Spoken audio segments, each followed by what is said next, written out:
Hi అండి, మా రెండో తోడి కోడలు నా కోసం తెచ్చిన స్టీల్ పాత్రలు ఇప్పుడు మీకు చూపిస్తానండి. తను దుబాయ్లో ఉంటుంది. తను నా కోసం తెచ్చిన ఈ స్టీల్ పాత్రలను ఇప్పుడు మీకు చూపిస్తానండి.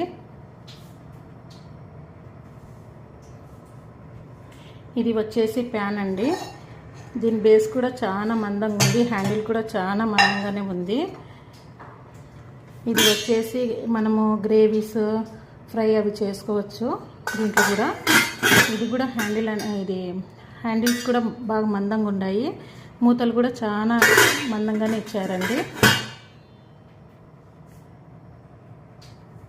నేను ఇక్కడ తీసుకుందాం అనుకున్నాను, కానీ తను నేను తెచ్చిస్తాననేసి తెచ్చిచ్చిందండి. ఎందుకంటే నాకు ఇక్కడ స్టీల్ క్వాలిటీ అనేది తెలియదు. తను అక్కడ దీంట్లోనే కుక్ చేస్తుంది కాబట్టి తనకు క్వాలిటీ అనేది బాగా తెలుసు. అందుకనేసి నా కోసం తెచ్చిచ్చిందండి. నేను కూడా తెచ్చినప్పటి నుండి యూజ్ చేయలేదు, ఫస్ట్ సారి యూజ్ చేయబోతున్నాను. దీంట్లో మటుకు ఇప్పుడు నేను చికెన్ గ్రేవీ చేయబోతున్నాను. దీని బేస్ మందంగా ఉన్నందున అడుగంటుతుందన్న భయం కూడా లేకుండా హ్యాపీగా కుక్ చేసుకోగలుగుతున్నానండి. ఇక్కడ ముక్క కూడా బాగా ఉడికిపోయింది. ఇక్కడ ఇలా కుకింగ్ చేసుకుంటూ వేరే పని కూడా నేను హ్యాపీగా చేసుకోగలుగుతున్నాను. నాకు చాలా హ్యాపీ అనిపించింది.